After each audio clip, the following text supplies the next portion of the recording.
jungle.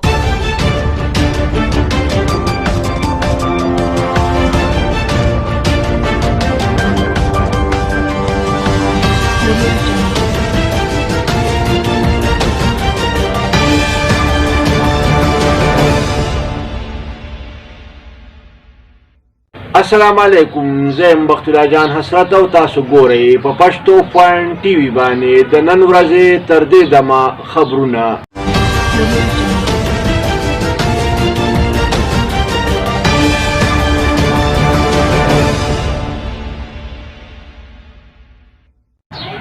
د ټولو اول سر خبرونه.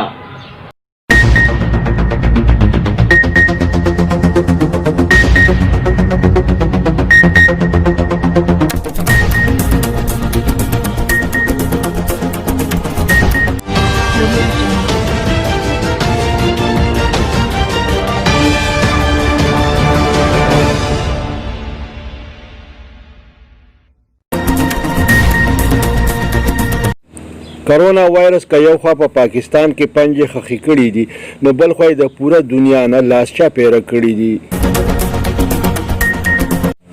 په وزیرستان کې د سیکیورټي فورسز 2 ځوانانو ته شهادت جام نوش کړ. په شهیدانو کې یو کیپټن هم شامل دی. د محکمه صحت استحکام په اولینو ترجیحاتو کې شامل دي. وزیر اعلی خیبر پختونخوا. په برطانیه کې زنانو د نسلي امتیاز خلاف احتجاجي مظاهره وکړه. مفتی محمد نعیم په جړاګانو او سلګو کې خاورو ته وسپارلی شو. اپوزیشن جماعتونه لګیا دي یو بل ته نږدې کیږي. دا د قام د پاره د خوشحالۍ خبره ده. مولانا فضل الرحمان د جمعه اسلامي مرکزی امیر سینیټر سراج الحق په لاهور کې د کسوف منځ ادا کړ. پخوانی ناظم قاضي جلال الدین په قومي وطن پارټۍ کې شامل شو. د قومي پارټۍ د مرکزی چیرمن سره ملاقات هم وکړ. د کراچۍ چړیاګر د کرونا وایرس د لاسه وران ویجاړ شو.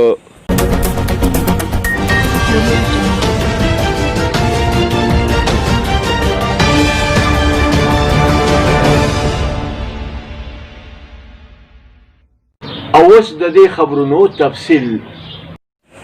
که کرونا وایرس یوې خواته په پاکستان کې خپلې پنجې خښې کړي دي، نو بلې خواته یې پوره دنیا ته سترګې برندې کړي دي او په برندو سترګو باندې د دنیا هر انسان لګیا دی هړپ کوي.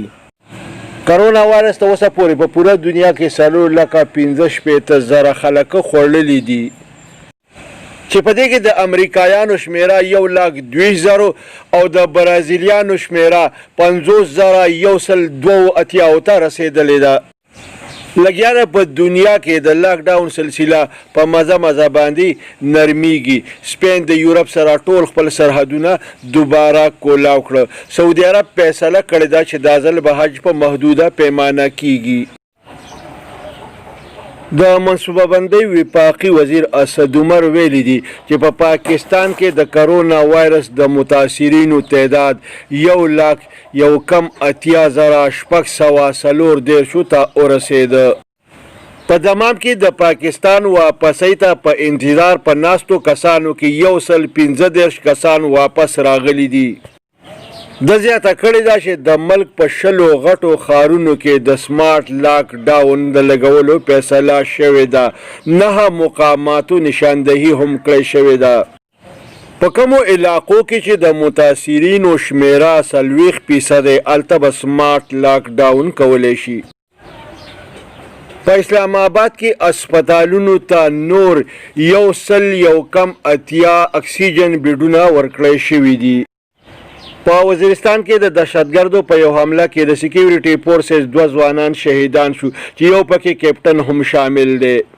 په وزیرستان کې دهشتګردو د سیکیورټي فورسز په گشتي پارټۍ باندې حمله وکړه، چې په نتیجه کې د سیکیورټي فورسز 2 ځوانان شهیدان شو، چې پکې یو کیپټن هم شامل دی. کتونکو تاسو چې په سکرین باندې دا کم تصویر وینئ دا د هغه زنانهو تصویر دی کمې زنانه چې په برطانیه کې د نسلي امتیاز خلاف احتجاجي مظاهره کوي. د خیبر پښتونخوا وزیر اعلی محمود خان ویلي دي چې د صحت د محکمې استحکام په اولینو ترجیحاتو کې شامل دی.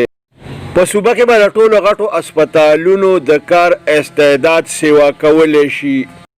محکمه صحت ته په بجټ کې د کرونا وایرس د پاره د 40 اربو روپو ورکولو فیصله کړې شوې ده.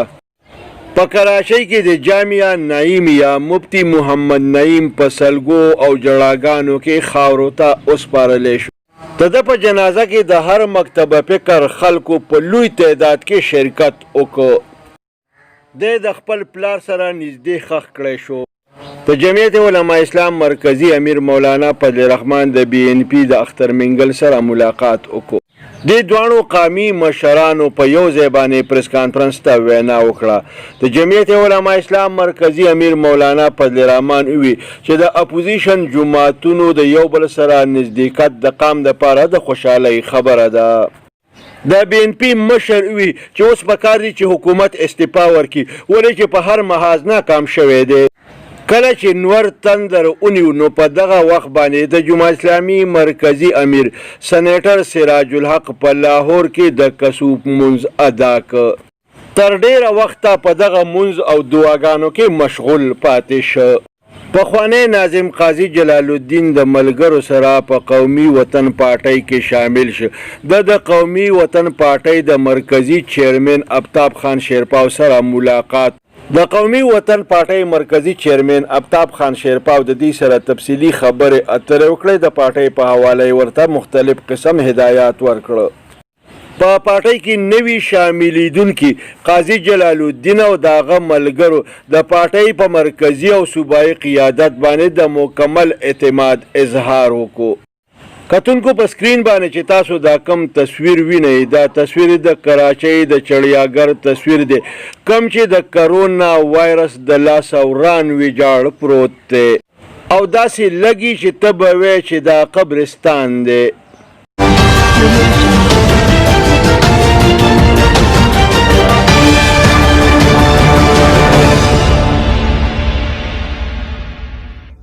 د دې سره د نن ورځې خبرونه پای ته رسي. ښاد او آباد اوسئ. د لوی الله په امان.